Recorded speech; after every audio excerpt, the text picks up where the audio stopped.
কি গো, পছন্দ হয়েছে তো বাংলোটা? হ্যাঁ, ভীষণ দারুণ হয়েছে। এই পর্ণা, যাও, তোমার মা ডাকছে। হ্যাঁ মা, যাই। কি গো মা, তুমি ব্যাগ গোছাচ্ছ যে, আজই যাবে নাকি? হ্যাঁ রে মা, আমাকে আজকেই ফিরতে হবে। কেন মা, একদিন তো মেয়ের নতুন বাড়িতে থেকে যেতে পারছো না? দূর পাগলি, মেয়ের শ্বশুর বাড়িতে বেশি থাকতে নেই। আজ তোদের গৃহপ্রবেশে আসিনি তা তো নয়, এসেছি তো, কিন্তু থাকলে হবে না রে। দেখো, যেটা ভালো বোঝো। এই শুনছো, মাকে একটু বাড়ি দিয়ে এসো না গো। হ্যাঁ, আসছি।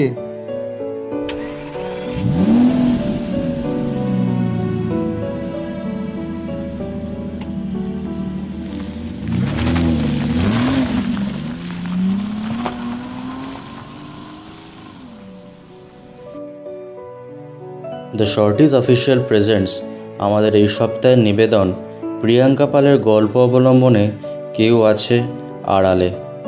লেখিকা প্রিয়াঙ্কা পালের জন্ম 1999 সালের 2রা মার্চ। ছোটবেলা থেকেই সাহিত্যের প্রতি ছিল তার অমোঘ আকর্ষণ, বই পড়া ছিল তার নেশার মতো। সাহিত্যের প্রতি গভীর ভালোবাসা থেকেই তার লেখালেখি শুরু। ক্লাস 9-এ পাঠরত অবস্থায় মাত্র 13 বছর বয়সে লেখিকা প্রথম কলম ধরেন। তার লেখা প্রথম প্রকাশিত হয় স্কুল ম্যাগাজিনে, তারপর বিভিন্ন ম্যাগাজিনে চলে তার লেখালেখি। আজকের গল্পটি লেখিকার ভৌতিক গল্প ভাণ্ডার থেকে নেওয়া হয়েছে। দ্য শর্টিজ অফিসিয়াল কোনো রকম ভৌতিক বা অতিলৌকিকতাকে প্রশ্রয় দেয় না। লেখিকা ভৌতিক ও রোমাঞ্চকর আবহ তৈরি করার জন্যই এই বিষয়গুলির ব্যবহার করেছেন। আশা করি দ্য শর্টিজ অফিসিয়ালের সমস্ত শ্রোতারা অন্ধবিশ্বাস ও কুসংস্কারকে দূরে সরিয়ে রেখে আমাদের এই গল্প শুনবেন এবং আমাদের সমর্থন করবেন। দ্য শর্টিজ অফিসিয়ালের এই সপ্তাহের নিবেদনে সাহায্য করেছেন শব্দতান থেকে সৌরিত দাস। দীপ্ত শাশুড়িমাকে বাড়ি পৌঁছে দিতে গেল। আজ দীপ্ত আর পর্ণার নতুন বাড়িতে গৃহপ্রবেশ ছিল। বলতে গেলে ছোটখাটো এক প্রকারের বাংলোই বলা চলে। দীপ্তর বাবা মা সেই কোন ছোটবেলায় মারা গেছেন। দীপ্তকে ওর মাসি মানুষ করেছে। হোস্টেলে থেকে পড়াশোনা করেছে, MBA কমপ্লিট করে বিজনেস স্টার্ট করার পর বিয়ে। দীপ্ত পর্ণাকে নিয়ে ওর মাসির বাড়িতেই থাকত। কিন্তু মাসির নিজেরও 2 ছেলে রয়েছে, তাদেরও সংসার রয়েছে। এক বাড়িতে অনেকটাই অসুবিধা হয়, তাই ওরা মাসির অনুমতি নিয়েই আলাদা বাড়ি কেনার কথা ভাবে। দীপ্তর ফ্যাক্টরির সামনাসামনি এই ছোটখাটো একটা বাংলো কেনেও। কলিং বেলের শব্দ শুনে পর্ণা দরজা খুলতে গেল। দরজা খুলে দেখল দীপ্ত দাঁড়িয়ে। দীপ্ত বলল, কি ব্যাপার? কলিং বেল বাজানোর আগেই তুমি গেটটা খুললে কি করে? কিভাবে বুঝলে আমি এসে গেছি? সে কি, আমি তো কলিং বেলের শব্দ শুনেই দরজা খুলতে এলাম। কিন্তু আমি তো কলিং বেল বাজাইনি। পর্ণা, এটা হয়তো তোমার মনের ভুল হবে। পর্ণা আনমনেই বলে উঠল, কি জানি, এত ভুল শুনলাম। দীপ্ত বাড়িতে ঢুকে দরজা বন্ধ করে বলল, ছাড়ো ওসব। পর্ণা, চলো, ঘুমোতে হবে, ভীষণ টায়ার্ড লাগছে। হ্যাঁ হ্যাঁ, চলো। ঘুমোতে যাওয়ার আগে পর্ণা জলের বোতলে জল ভরে নিল। শুয়ে শুয়ে দীপ্ত বলল, পর্ণা, এটা তোমার নিজের বাড়ি, কেমন ফিলিং হচ্ছে? ভীষণ ভালো লাগছে। সবই ঠিক আছে, কিন্তু আমাদের দুজনের থাকার জন্য বাড়িটা একটু বেশিই বড়। সারাদিন তুমি থাকবে না, বড্ড একা লাগবে আমার। কেন, ভূতের ভয়টা পাচ্ছ নাকি? আমি তো জানতাম আমার বউটা ভীষণ সাহসী। দীপ্ত, তুমি খুব ভালো করে জানো আমি ওসব ভূত বিশ্বাস করি না। দীপ্ত ওকে বুকে জড়িয়ে নিয়ে বলল, জানি তো আমার বউটা খুব সাহসী, সেই জন্যই তো এই বাড়িটা কিনতে দ্বিধাবোধ করিনি। আর এবার ফাঁকা বাড়িতে মন খুলে তোমায় আদর করতে পারবো, যখন তখন তোমায় জড়িয়ে ধরতে পারবো। এই বোধহয় কেউ চলে এলো, সেই ভয়টা আর করবে না। পর্ণা নিজেকে দীপ্তর দু হাতের মধ্য থেকে বার করে নিয়ে ওকে একটা ঠেলা দিয়ে বলল, অসভ্য একেবারে। এই না বলেছিলে তুমি টায়ার্ড, ঘুমোও চুপ করে। দীপ্ত ওকে আবার নিজের কাছে টেনে নিয়ে শক্ত করে ধরে ওর কানের কাছে মুখ নিয়ে গিয়ে বলল, তোমাকে আদর করতে কোনোদিন টায়ার্ড হই আমি? দীপ্তর নিঃশ্বাসের কাছে পর্ণা দুর্বল হয়ে যাচ্ছে, নিজেকে ধীরে ধীরে দীপ্তর কাছে যেন সমর্পণ করে দিচ্ছে। দীপ্তও নিজেকে যেন পর্ণার শরীরের সঙ্গে মিশিয়ে দিচ্ছে ধীরে ধীরে, পরিপূর্ণ হয়ে উঠছে দুটো শরীর।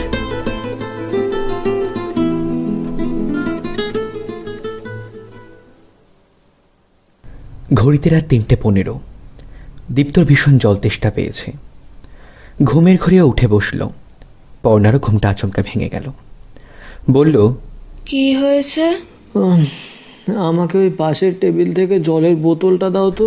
পর্ণা ঘুম চোখেই হাত বাড়িয়ে জলটা দিতে গিয়ে দেখল বোতল খালি।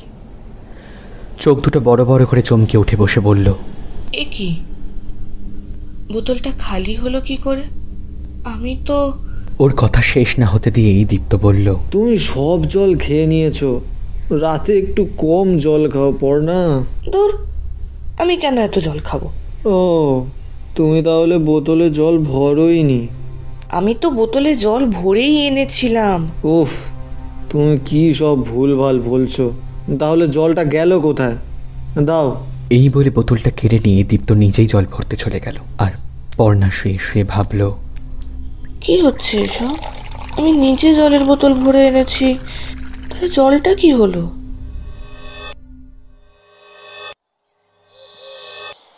4-5 দিন হয়ে গেল ওরা নতুন বাড়িতে ভালোই সংসার করছে। শুধু পর্ণা লক্ষ্য করেছে ওর মনের ভুলটা যেন বড্ড বেশি বেড়ে গেছে। সত্যি কি এগুলো সব মনের ভুল?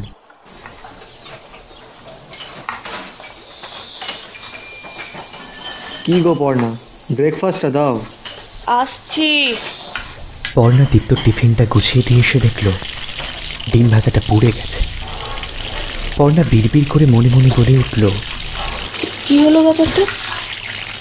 আমি তো ওটা বন্ধ করেই দিয়ে গেছিলাম, তাহলে কি আমি বন্ধ করিনি? কি হলো পর্ণা, তাড়াতাড়ি দাও। হ্যাঁ হ্যাঁ, এই তো হয়ে গেছে, আসছি। তাড়াতাড়ি করে আরেকটা ডিম ভাজতে ভাজতে পর্ণা ভাবল, এই কথাটা কি দীপ্তকে বলবো? না থাক, ও তো আবার বলবে তোমারই মনের ভুল, তুমিই ভুলে গেছো ওভেনটা বন্ধ করতে। দীপ্ত বলল, কি ব্যাপার, তোমাকে এত অন্যমনস্ক লাগছে? হ্যাঁ, না না, ও কিছু না। তারপর সারাদিনে আর তেমন কিছুই ঘটল না। পরদিন দীপ্ত কাজে বেরিয়ে যাওয়ার পর পর্ণা একটু দোকানে বেরিয়েছিল বাড়ির কিছু জিনিসপত্র কেনার জন্য। ফিরে এসে দেখল বাড়িতে ওর ঘরের ফ্যান আর লাইট অন করা। এসব কি হচ্ছে? পর্ণা তো লাইট ফ্যান অন করে যায়নি। তাহলে বিকেলে দীপ্ত বাড়ি ফেরার পর ওকে সবটা বলল পর্ণা। দীপ্ত বলল, কি সব ভুলভাল বলছো? তুমি হয়তো এই ঘরে ঢুকেছিলে কিছু নেওয়ার জন্য, তখনই অন করেছো, ভুলে গেছো অফ করতে। তারপর তাহলে সত্যি কি আমি অন্যমনস্ক হয়ে গেছি কদিন? নয়তো কি এই বাড়িতে ভূত আছে? তা বলিনি, তবে ভীষণ অদ্ভুত।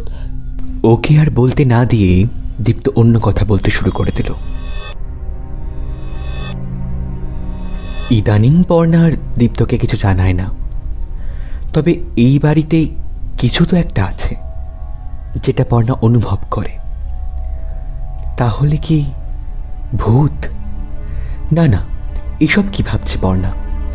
ও তো ভীষণ সাহসী, কিন্তু কি হচ্ছে এগুলো ওর সাথে? পরের দিন পর্ণা ঠাকুর ঘরে পুজো করছিল। দীপ্ত চেঁচিয়ে বলল, পর্ণা, একটু তাড়াতাড়ি করো, একটা অফিসিয়াল কাগজের ব্যাপারে কথা আছে। পর্ণা পুজো সেরে পিছনে ফিরে ঠাকুর ঘর থেকে বেরোতে যাবে, সেই সময় লক্ষ্য করল দরজার পাশ দিয়ে কেউ যেন একজন সরে গেল। পর্ণা দৌড়ে এসে দেখল ঠাকুর ঘরের বাইরে কেউ নেই। দীপ্তকে এসেও জিজ্ঞাসা করল, আচ্ছা, তুমি কি এইমাত্র ঠাকুর ঘরের সামনে গিয়েছিলে? কই না তো। পর্ণা মনে মনে ঠিক করল, না, আজ একটা পরীক্ষা করে দেখবেই। দীপ্ত বাড়িতে নেই, কাজে বেরিয়ে গেছে। পর্ণা ওভেনে পটল ভাজা বসিয়ে ভীষণ সতর্কিতভাবে ওভেনের আঁচটা একদম আস্তে করে দিয়ে ঘরে চলে গেল। গিয়ে কিছুক্ষণ ঘরে থেকে তারপর রান্নাঘরে এসে দেখল কমিয়ে রাখা আঁচ নিজে থেকেই বেড়ে গেছে, আর ভীষণ জোরে আগুন জ্বলছে। পটলটা রীতিমতো পুড়ে কালো হয়ে গেছে। কিছু তো একটা ঘটেছে ওর সাথে, কিন্তু সেটা কি? ভীষণ ঘামছে পর্ণা। ওভেনটা বন্ধ করে দিয়ে নিচের ঘরে চলে গেল। গিয়ে দেখলো যে ফ্যানটা একটু আগেই অফ করে দিয়ে গেছিল সেটা নিচে থেকেই চলতে শুরু করেছে। দীপ্ত বাড়ি এসে দেখলো পর্ণার ধুমঝড়। কিছুক্ষণ পর ডাক্তার এসে পর্ণাকে দেখে বলল, কোনো একটা মেন্টাল ট্রমা কাজ করছে, ভেতর ভেতর ভীষণভাবে আতঙ্কিত হয়ে পড়ার কারণেই এই জ্বর। আচ্ছা, পেশেন্ট কি কোনোভাবে অস্বাভাবিক কিছু বা আনএক্সপেক্টেড কিছু ফেস করেছে? দীপ্ত বলল, না ডক্টর মল্লিক, তবে বেশ কিছুদিন ধরে ও বড্ড অন্যমনস্ক, ও বড্ড ভোলা মন হয়ে গেছে। এই ধরুন, বোতলে জল ভরেনি কিন্তু ও ভেবেছে ও জল ভরেছে। আবার ও ফ্যানটা অফ করেনি কিন্তু ওর মনে হচ্ছে ও ফ্যানটা অফ করেছিল। এরকম কিছু ভুল ওর কদিন ধরেই হচ্ছে। বেশ, আমি কয়েকটা আর্জেন্ট ওষুধ লিখে দিচ্ছি, জ্বরটা সেরে যাবে, পেশেন্ট বেটার ফিল করবে।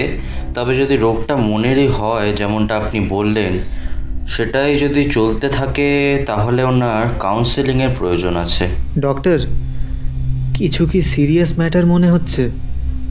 না মানে আপনি কাউন্সেলিং করাতে বললেন তাই। ডক্টর মল্লিক বললেন, দেখুন, আমাদের যেমন শরীরের অসুখ হয় তেমনি মনেরও অসুখ হয়, কিন্তু শরীরের অসুখটাকেই আমরা গুরুত্ব দিই আর মনের অসুখটাকে কোনো গুরুত্বই দিই না। দেখুন, কাউন্সেলিং করানোটা কোনো সিরিয়াস ম্যাটার নয়, আমরা যে কেউই কাউন্সেলিং করতে পারি, কিন্তু সিরিয়াস ম্যাটার কি না সেটা বোঝা যাবে কাউন্সেলিং করানোর পর। ডক্টর মল্লিক, আপনার রেকমেন্ডেড কেউ? শহরের বিখ্যাত সাইকিয়াট্রিস্ট মালবিকা দত্তের অ্যাপয়েন্টমেন্টটা নিয়ে রাখুন আপাতত। Okay doctor Mallick, thank you so much. তখন রাত 2:45। পর্ণার ঘুমটা আচমকা ভেঙে গেল। কোনো একটা কল থেকে জল পড়ার শব্দ কানে এলো। জ্বরটা একেবারে ছেড়ে গেছে। পাশে দীপ্ত অঘরে ঘুমাচ্ছে। জল তেষ্টাও পেয়েছে পর্ণার। দীপ্তকে না ডেকেই ওর রান্নাঘরে জল আনতে গেল। গিয়ে দেখল রান্নাঘরে বেসিনের কলটা খোলা, আর ওখান থেকেই জল পড়ছে। যদিও ঘর ঠিক নয়, ওপেন কিচেন বললেই চলে, ডাইনিং প্লেস লাগোয়া কিচেন। সঙ্গে সঙ্গে গিয়ে ও বেসিনের কলটা বন্ধ করল। তারপর বোতলে জলটা ভরে লাইট অফ করে চলে আসতে যাবে, ঠিক সেই সময় মনে হলো পিছন থেকে কেউ যেন একজন ওর আঁচলটা টেনে ধরেছে। ও পিছনে ফিরে দেখল কেউ কোথাও নেই। আবার পিছনে ফিরে চলে আসতে যাবে, ঠিক সেই মুহূর্তে ওই বেসিনের কলটা আবার চালু হয়ে গেল। ও সঙ্গে সঙ্গে লাইট অন করে ওই বেসিনের দিকে এগিয়ে গেল। আবার কলটা বন্ধ করলো পর্ণা। ঘামছে, ও ভীষণ ঘামছে। ভীষণ নার্ভাস হয়ে গিয়ে বিড়বিড় করে বলে উঠল, কে কে আছে? কে আছে এখানে? কে আছে এখানে? কে? হঠাৎ কাচের জানলায় চোখ পড়তেই দেখতে পেল ওর পিছনে দাঁড়িয়ে 7-8 বছরের মতো একটা বাচ্চা মেয়ে।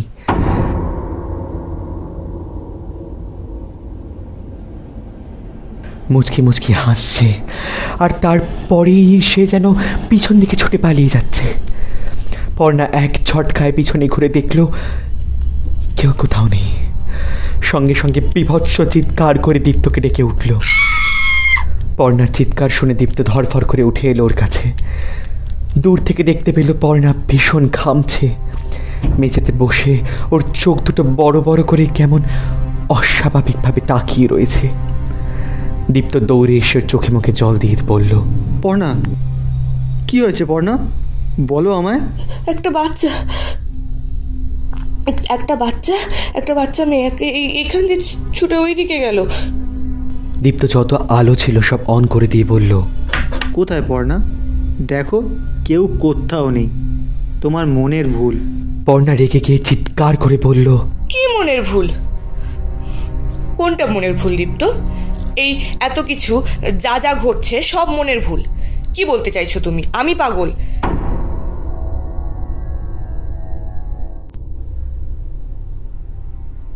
দীপ্ত বলল, আচ্ছা বেশ, তোমার সব কথা শুনবো, রিল্যাক্স, ঘরে চলো আগে। এই বলে ওকে টেনে তুলে ঘরে নিয়ে গেল দীপ্ত। তারপর বলল, পর্ণা, এবার তুমি যা দেখেছো সবটা খুলে বলো আমায়। পর্ণা সেদিন সকাল থেকে যা যা কিছু হয়েছিল সবটা খুলে বলল দীপ্তকে। দীপ্ত বলল, বুঝতে পারছি পর্ণা, তোমার বড্ড একাকিত্ব ফিল হচ্ছে, তোমার একটা বাচ্চার প্রয়োজন। আচ্ছা পর্ণা, আমরা 1 বছর পরে যে বেবি প্ল্যানিংটা করেছিলাম সেটা যদি একটু এগিয়ে আনি? পর্ণা বিধ্বস্ত গলায় বলল, একটা বেবি আমিও চাই, কিন্তু সত্যি কি এটা আমার একাকিত্বের জন্য হচ্ছে দীপ্ত? দীপ্ত পর্ণার মাথায় হাত বুলিয়ে দিতে দিতে বলল, চোখ বন্ধ করে একটু ঘুমানোর চেষ্টা করো, আমি সব ঠিক করে দেব। পরের দিন সকালে দীপ্ত পর্ণাকে বলল, তোমার ক্লোজ ফ্রেন্ড পূজাকে আমাদের বাড়িতে আজ ইনভাইট করেছি। আমাকে তো কাজে যেতেই হবে, থাকতে পারবো না, কিন্তু তুমি আজ ওর সাথে জমিয়ে গল্প করো, ভীষণ আনন্দ করো, পারলে বাইরে থেকে কোথাও ঘুরে আসতে পারো। পর্ণাকে আজ বেশ চনমনে লাগছে। মনের সে আতঙ্কিত ভাবটা কেটে গেছে। আজ ওর ক্লোজ ফ্রেন্ড পূজা আসবে শুনেই মনটা যেন আরও বেশি খুশি হলো। দীপ্ত কাজে বেরোনোর আগেই পূজা চলে এলো। পর্ণা ওকে দেখে ভীষণ খুশি। দীপ্ত ভালো করে পর্ণাকে নোটিস করলো। পর্ণার চোখে মুখে কোনো দুশ্চিন্তা বা কোনো আতঙ্কের ছাপ নেই। দীপ্ত এটা দেখে একটু আশ্বস্ত হল। সারাদিন ভীষণ মজা করে কাটালো ওরা দুজন, কিন্তু আশ্চর্যজনকভাবে আজ কোনো অস্বাভাবিক ঘটনা ঘটলই না। দীপ্ত কাজ থেকে ফেরার পর সবাই অনেকক্ষণ ধরে হইচই করল, কিন্তু বারবার দীপ্ত পর্ণার দিকে তাকিয়ে ওর মনের গতিবিধি বোঝার চেষ্টা করছে। দেখল পর্ণা বেশ স্বতঃস্ফূর্ত। পূজা চলে যাওয়ার পরও পর্ণা পুরনো কথা একেবারেই তোলেনি। দীপ্ত আর নিজে থেকে পর্ণাকে কিছু জিজ্ঞাসা করেনি। ওরা আজ অনেক গল্প করেছে। দীপ্ত আজ রাতে ওকে অনেক ভালোবাসায় ভরিয়ে তুলেছে। না, একবারের জন্যও পর্ণাকে অন্যমনস্ক দেখেনি আজ।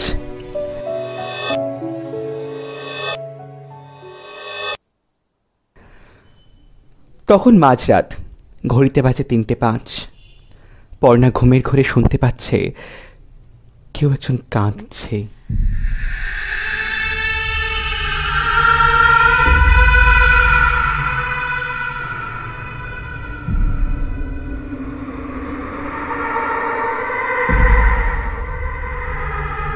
হ্যাঁ, সত্যিই তো একটা কান্নার শব্দ। নিজের কানকে আরো অনেকটা সজাগ করে ও বুঝতে পারল কোনো একটা বাচ্চা কাঁদছে। চোখ খুলে উঠে বসল পর্ণা। কান্নার শব্দটা তো ওদের রুম অ্যাটাচ বাথরুম থেকে আসছে বলে মনে হচ্ছে। ধীরে ধীরে উঠে পা টিপে টিপে বাথরুমের দিকে এগিয়ে গেল।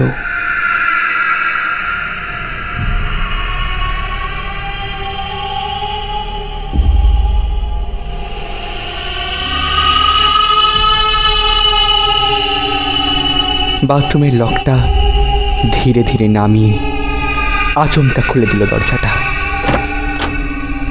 কেউ কোথাও নেই, এমনকি কান্নার শব্দটাও আর শোনা যাচ্ছে না। দরজা বন্ধ করে পিছনে ঘুরে চলে আসতে যাবে, ঠিক সেই সময় শুনতে পেল বাথরুমের ভিতরে জল পড়ার শব্দ। আবার সজোরে দরজাটা খুলল, দেখল কলটা একটু আগে বন্ধ ছিল, সেটা খোলা। জল পড়ে ভেসে যাচ্ছে বাথরুমের মেঝে। বাথরুমে ঢুকে গেল পর্ণা।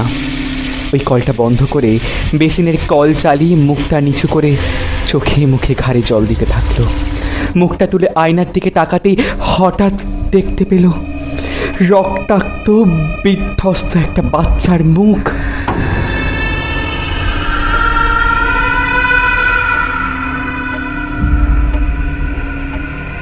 সঙ্গে সঙ্গে লোডশেডিং। অজ্ঞান হয়ে বাথরুমের মেঝেতে পড়ে গেল পর্ণা। হুড়মুড় করে কিছু পড়ে যাবার শব্দ শুনে দীপ্ত ধরফড়িয়ে উঠে বসল। পাশে চেয়ে দেখল পর্ণা নেই।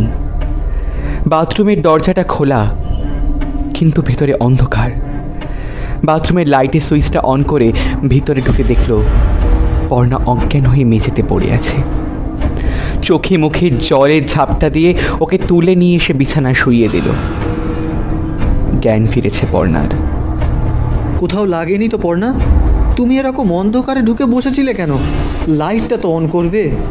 অথচ পর্ণার খুব ভালোভাবে মনে আছে যে লাইটটাও অন করেই বাথরুমে ঢুকেছিল। কিছু বলল না পর্ণা, একেবারে নিশ্চুপ হয়ে দীপ্তর দিকে চেয়ে রইল। কিছুক্ষণ পর বলল, দীপ্ত, আমাকে তোমার বুকে মাথা রেখে একটু ঘুমোতে দেবে? এটা আবার জিজ্ঞেস করতে হবে? এই বলে ওকে বুকে জড়িয়ে নিয়ে ঘুমিয়ে পড়ল।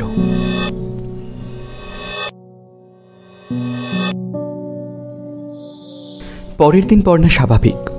দীপ্ত বাড়িতে ওকে একা রেখে যাবার জন্য বুকে বল পেল। দীপ্ত কাজে বেরিয়ে যাবার পর পর্ণা ঠিক করলো ওকে জানতেই হবে যেগুলো ঘটছে সেগুলো কেন ঘটছে, কি ঘটাচ্ছে। কেউ তো আছে আড়ালে, সেটা কি? পর্ণা ওর ঘরে ঢুকতে যাবে, সেই সময় ঘরের বাইরে দাঁড়িয়ে শুনতে পেল একটা বাচ্চা মেয়ে ঘরে রাইমস বলছে। কে আছো? সামনে এসো, সামনে এসো বলছি।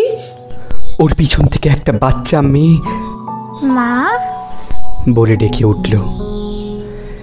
পিছনে ফিরে পর্ণা দেখল সেই রাতের এক ঝলক দেখা সেই 7-8 বছরের বাচ্চা মেয়েটা। পর্ণা হাঁটু গেড়ে বসে বলল, কে তুমি? বাচ্চা মেয়েটা বলল, কেন? আমি তো তোমার মেয়ে। পর্ণা অবাক হয়ে জিজ্ঞাসা করল, কে বললো তোমায় তুমি তুমি আমার মেয়ে? বাচ্চা মেয়েটা বলল, আমার বাবা যখন আমাকে এই বাংলোটা এনেছিল তখন আমাকে বলেছিল যে এই বাড়িতে আমার একটা নতুন মা আছে। আমাকে এখানে কয়েকটা কাকুর কাছে রেখে বাবা ওদের থেকে একটা বাক্স নিয়ে চলে গেছিল। সেই থেকে আমি এখানে আছি।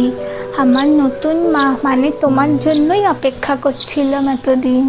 পর্ণা বলল, নতুন মা কেন? তোমার আগের মা কোথায়? বাচ্চা মেয়েটা বলল, আগের মাকে তো আমার বাবা পুড়িয়ে মেরে ফেলেছিল। সেই দিন মায়ের সাথে বাবার খুব ঝগড়া হয়েছিল। মা মরে যাওয়ার পর কিচ্ছু খাইনি, খুব কাঁদছিলাম। তখনই তো বাবা বলেছিল চল তোকে নতুন মায়ের কাছে নিয়ে যাব।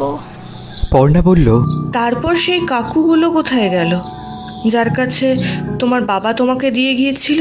এতক্ষণ পর বাচ্চা মেয়েটা ফুপিয়ে কেঁদে উঠল, বলল, এই কাকুগুলো খুব খারাপ। আমার সাথে খেলবে বলে এই ঘরে নিয়ে এসে খুব দুষ্টুমি করেছিল।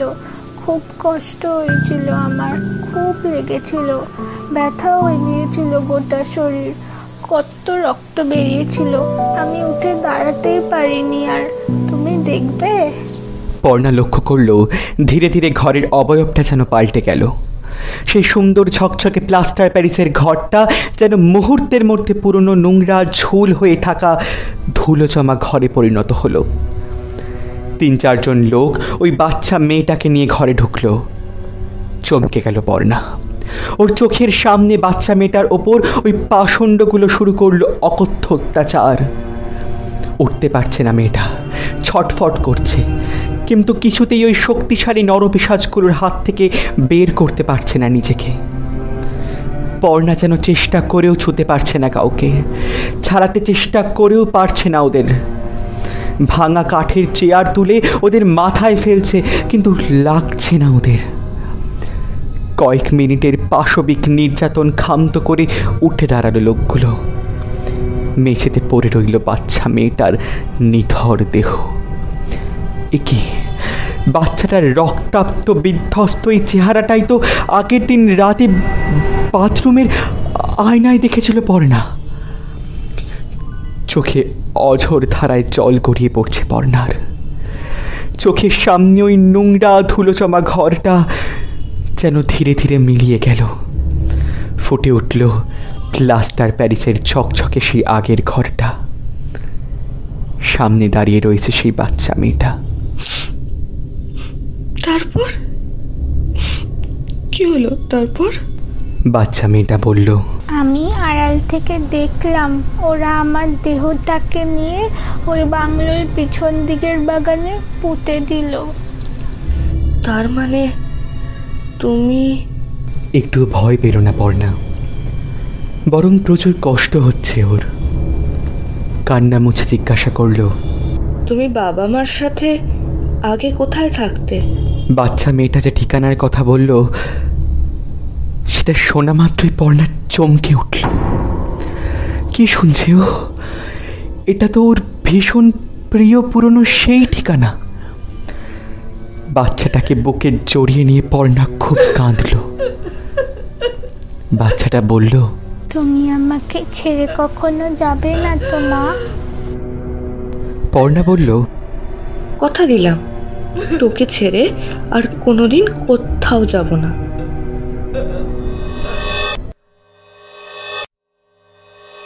কয়েকদিন কেটে গেল।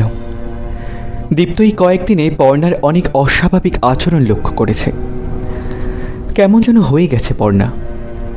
না, দীপ্ত কেউ আগের মতো আর কিছু বলে না ঠিকই, কিন্তু তাও পর্ণা যেন স্বাভাবিক নয়। একা একাই হাসে, একা একাই যেন নিজের মনের কথা বলে যায়। কোনো কথা আলোচনা করলে কিছুই শোনে না, সব সময় যেন আনমনা থাকে। দীপ্তকে আগের মতো কেয়ারও করে না, ভালোবাসে না, নিজের মতো থাকতেই বেশি পছন্দ করে। এমনকি দীপ্ত ওকে ছোঁয়ার চেষ্টা করলে ভীষণ পরিমাণে রেগে যায়।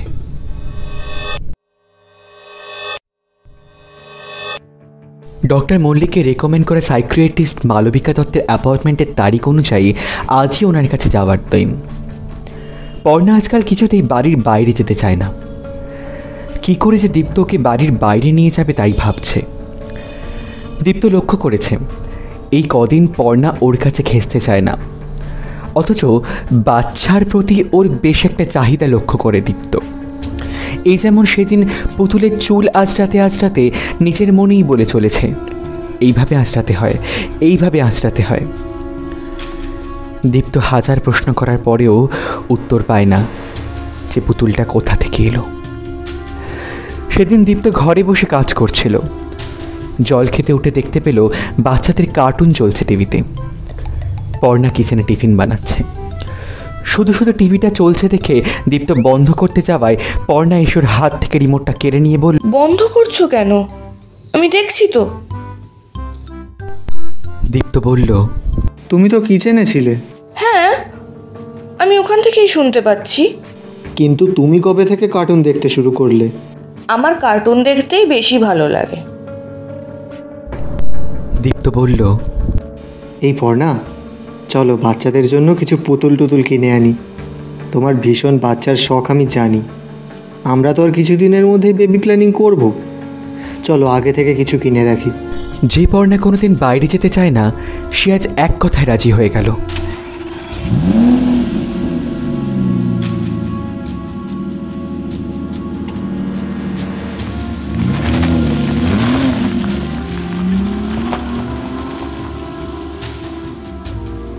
এটা কোথায় নিয়ে এলে দীপ্ত?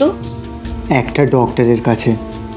আগে আমরা চেক আপ করবো, তারপর শপিংয়ে যাব, ঠিক আছে? কিন্তু দীপ্ত, বাড়িতে যে ও একা আছে। কে একা আছে? হ্যাঁ, না না, ও কিছু না। ম্যাম, আমি দীপ্ত চ্যাটার্জি, আর এই আমার স্ত্রী পর্ণা চ্যাটার্জি। ওর জন্যই আপনার কাছে অ্যাপয়েন্টমেন্ট নিয়েছিলাম। মিস্টার চ্যাটার্জি, আপনি প্লিজ বাইরে ওয়েট করুন। পেশেন্টের সাথে কাউকে অ্যালাউ করা যায় না। দীপ্ত বলল, ওকে ম্যাম।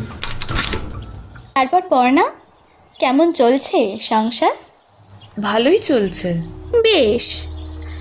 আচ্ছা, তোমার হাজবেন্ড দীপ্ত, ওকে তোমার ভালো লাগে তো? এমা, নার্ভাস হবেন না, রিল্যাক্স। আমি বন্ধুর মতো তোমার সাথে কথা বলতে চাইছি। তোমার হাজবেন্ড দীপ্ত আমাকে তোমার প্রবলেমটা জানিয়েছে। তুমি এমন কিছু দেখতে পাচ্ছ, এমন কিছু মনেতে চেপে রেখেছো যেটা আর কেউ জানে না, তাই তো? পর্ণা ধরপড় করে চেয়ার থেকে উঠে পড়ল। আরে আরে, কি করছো পর্ণা? বসো। ভয় নেই, আমি কাউকে কিচ্ছু বলবো না। দেখলে না, আমি দীপ্তকে বাইরে যেতে বললাম। তুমি আমার বন্ধু মনে করো। কিন্তু কিন্তু দেরি হয়ে যাবে তো, ও বাড়িতে একা আছে। কে বাড়িতে একা আছে পর্ণা? তুমি কাউকে বলবে না তো? বলবো না, বলো আমায়। কেউ তো বিশ্বাস করে না আমার কথা। আমি বিশ্বাস করব পর্ণা, বলো আমায়। আচ্ছা, তুমি প্রথমে ধীরে ধীরে একটা দীর্ঘ শ্বাস নাও, আর ধীরে ধীরে ছেড়ে দাও। এই তো, গুড গার্ল। আবার ওইভাবেই একটা শ্বাস নাও, আবার ছেড়ে দাও। ভেতর থেকে নিজেকে রিল্যাক্স ফিল করো। এবার বলো তোমার মনের কথা। কি দেখেছিলে তুমি? কেন তোমার মনে হলো তোমার কথা কেউ বিশ্বাস করছে না? পর্ণা প্রথম থেকেই সব কথা খুলে বলল। বেশ, তোমার বাড়িতে যে আছে তাকে তুমি তোমার মেয়ে মনে করো, তাই তো? এমা, মনে করব কেন? ও তো সত্যিই আমার মেয়ে। কিন্তু পর্ণা, দীপ্ত আর তোমার তো এখনো কোনো বেবি হয়নি। হয়েছিল, দীপ্ত নয়, আমার হয়েছিল। আচ্ছা, কিভাবে? আমি তখন বিএ সেকেন্ড ইয়ারের ছাত্রী। আমাদের কলেজের একটা ছেলে রিতম, ওর সাথে আমার রিলেশন ছিল। বাড়ি থেকে সে কথা জানতে পেরে আমার অন্য জায়গায় বিয়ে ঠিক করছিল। রিতম আর আমি পালিয়ে গিয়ে বিয়ে করেছিলাম। রিতম একজনের বাড়িতে ড্রাইভারের কাজে লেগেছিল, পড়ালেখা আর করতো না। আমি করতে চেয়েছিলাম, কিন্তু তখন আর করতে পারিনি। বিয়ের 2 মাস যেতে না যেতেই আমি প্রেগনেন্ট হয়ে গিয়েছিলাম। প্রথম প্রথম সব ঠিক ছিল, কিন্তু ধীরে ধীরে রিতমের ব্যবহার কেমন বদলে গিয়েছিল। ভীষণ এক্সপেন্সিভ জামা কাপড় পরতো, চাল চলন সব বদলে যাচ্ছিল। কোনো দিন রাতে বাড়িও ফিরতো না। আমি তখন 4.5 মাসের প্রেগনেন্ট। একদিন আমার সাথে তুমুল ঝগড়া হলো। বলল যে বাড়িতে ও ড্রাইভারি করে সেই বাড়ির মেয়ের সাথে নাকি ওর আবার রিলেশন হয়েছে। আমি ওদেরকে ঘনিষ্ঠ অবস্থায় নিজের চোখে দেখেছি। তারপরে ওকে ডিভোর্স দেওয়ার সিদ্ধান্ত নিই। ডিভোর্স হয়েও যায়। আমার বাড়িতে বাচ্চাটাকে অ্যাবর্ট করতে বলেছিল, কিন্তু এত মাস হয়ে যাওয়ার কারণে বাচ্চাটাকে অ্যাবর্ট করা সম্ভব হয়নি। বাচ্চাটাকে আমি আমার বাড়িতেই জন্ম দিয়েছিলাম, নর্মাল ডেলিভারি।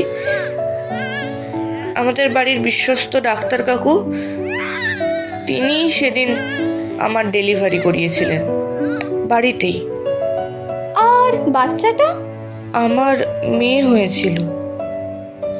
ওকে আমার বাড়ির কাজের দিদি মিনতিদিকে মানুষ করতে দেওয়া হয়েছিল। ওর নিজের কোনো সন্তান ছিল না। আমার মেয়েকে ও নিজের মেয়েই মনে করত। আমি আবার পড়াশোনা স্টার্ট করেছিলাম। আমি প্রায়ই কলেজ থেকে মিনতিদির বাড়িতে ওর সঙ্গে দেখা করতে যেতাম। তারপর দেখতে দেখতে 2 বছর কেটে গেল। আমার গ্র্যাজুয়েশন কমপ্লিট হয়ে গেল, ওর সাথে দেখা করতে যাওয়া বন্ধ হয়ে গেল। বিয়ের জন্য পাত্র দেখা শুরু হলো আমার।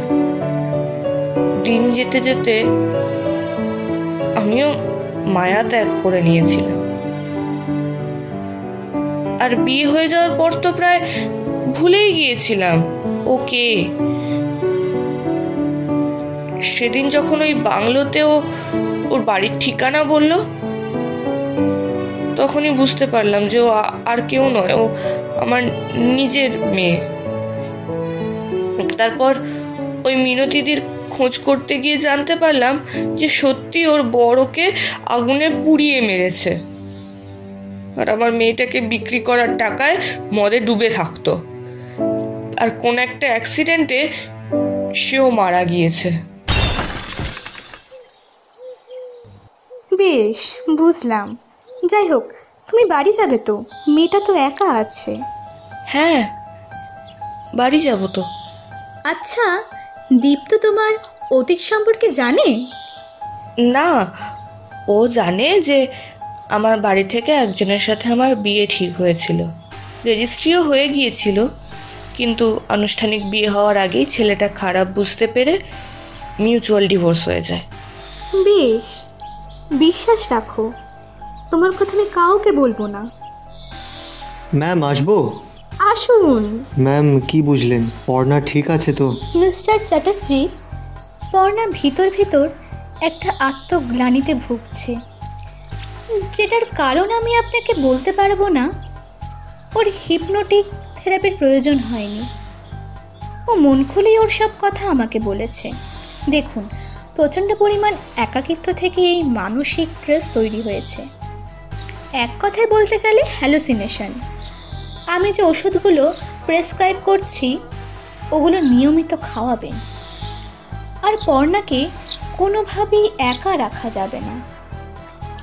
পারলে ওই অত বড় বাড়িটা বিক্রি করে যেখানে আগে থাকতেন সেই ফ্যামিলির সাথে থাকার চেষ্টা করুন। আর ও যদি কিছু দেখে আপনাকে কিছু বলতে চায়, তাহলে ওর কথাটা মন দিয়ে শুনবেন। ওকে বুঝতে দেবেন না যে আপনি ওর কথা বিশ্বাস করছেন না, না হলে ওর মানসিক প্রেশার আরও বেড়ে যাবে।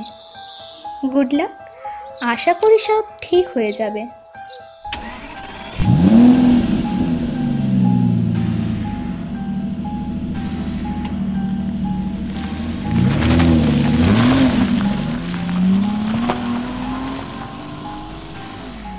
দীপ্ত বাড়ি গিয়ে ওনার শাশুড়ি মাকে ফোন করে সবটা জানিয়ে ওনাকে আসতে বললেন।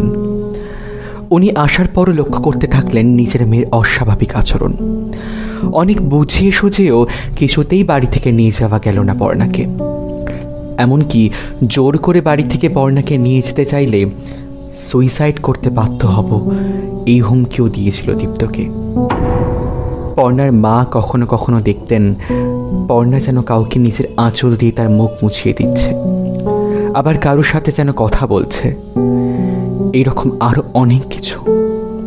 একদিন পর্ণার মা দীপ্তকে বললেন, বাবা, একটা কথা ছিল, কিছু মনে করো না। জানি তুমি এইসবে বিশ্বাসী নও, তবুও বলি কি বাবা, কিছু জিনিস মানতে হয়। পর্ণার মতিগতি আমার ভালো ঠেকছে না। ওই হ্যালুসিনেশন না কি সব, ওই সব ছাড়ো, বাড়িতে বড় তান্ত্রিক ডেকে যজ্ঞ করাও। ভূত প্রেত সবসময় মিথ্যে হয় না বাবা। যদি যদি সেরকম মনে হয়, তোমার মাসির সাথে একবার কথা বলে দেখো। দীপ্ত অনেক চিন্তা ভাবনা করার পর পর্ণাকে আড়াল করে ছাদে গিয়ে ওর মাসিকে ফোন করে সবটা জানালো। আর বলল বাড়িতে একটা বড় যজ্ঞ করতে চায়। ওর মাসিও ফোনের ওপার থেকে সম্মতি দিল এবং ওনার চেনা জানা বড় তান্ত্রিকের সাথে কথাও বলল। ওদের সাথে কথা বলে ওনারা যেমন আদেশ দেবেন তেমনটা দীপ্তকে জানানোর কথাও বলল ওর মাসি। ফোনটা কেটে পিছনে ঘুরতেই আচমকা পর্ণাকে দেখে ওর হাত থেকে ফোনটা পড়ে গেল। পর্ণার চোখ যেন কিরম একটা রক্তবর্ণ, এলো চুলে যেন কেমন হিংস্রভাবে তাকিয়ে আছে ওর দিকে। কিরকম একটা ভারী গলায় বলে উঠল, আমার মেয়েকে মারবি তুই, আমার মেয়েকে মারবি তুই, আমার মেয়েকে মারবি তুই। কি বলছো এসব পর্ণা? নিচে চলো। পর্ণা এগোতে থাকলো দীপ্তর দিকে। পর্ণার এরকম চেহারা দীপ্ত আগে কোনোদিন দেখেনি। পর্ণা যত এগোচ্ছে দীপ্ত তত পিছিয়ে যাচ্ছে। ক্রমশ এরকম করতে করতে ছাদের রেলিংয়ের এক ধারে চলে এসেছে দীপ্ত। এক ধাক্কায় পর্ণা ওপর থেকে নিচে ফেলে দেয় ওকে।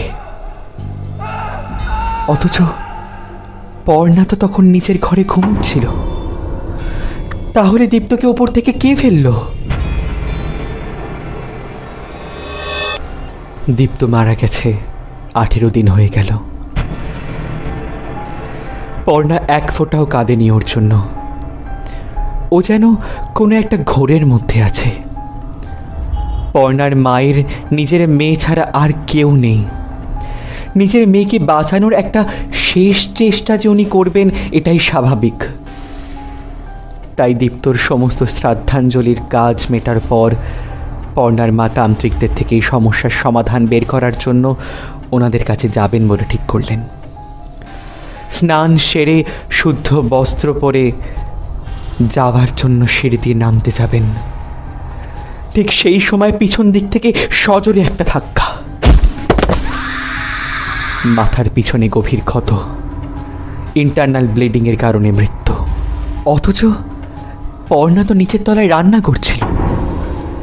তাহলে দোতলায় সিঁড়িতে পর্ণার মাকে পিছন থেকে ধাক্কাটা কে দিল? না, এরপর দীপ্তর মাসি আর ওই দিকে আসার সাহস দেখায়নি। পর্ণার ঘরের ইজি চেয়ারটায় বসে পর্ণা ওর মেয়েকে কোলে নিয়ে গান গাইতে গাইতে দুলছে। পারানি মাসি পিসি মোদের বাড়ি এসো।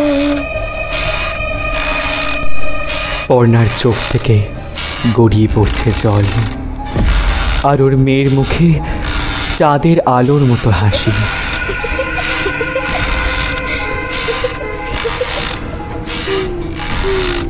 তাহলে কি ওটা হ্যালুসিনেশন নাকি সত্যি?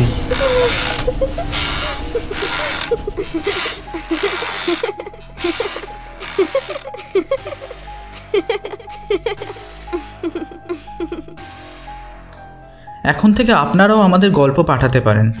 আমাদের গল্প পাঠাতে হলে আপনার লেখা যে কোনো মৌলিক গল্প আমাদেরকে পাঠাতে পারেন connectwiththeshortisofficial@gmail.com এই মেল আইডিতে। তাছাড়াও আপনারা আমাদের হোয়াটসঅ্যাপ করতে পারেন 8013486773 এই নাম্বারে। আর হ্যাঁ, ফেসবুক আর ইনস্টাগ্রামে আমাদের ফলো করতে ভুলবেন না। দেখা হচ্ছে পরের সপ্তাহে নতুন রূপে নতুন কোনো গল্প নিয়ে। আমাদের আজকের গল্পটি প্রচারে সাহায্য করেছে ফেসবুক পেজ শব্দদান, লিংক ডেসক্রিপশনে।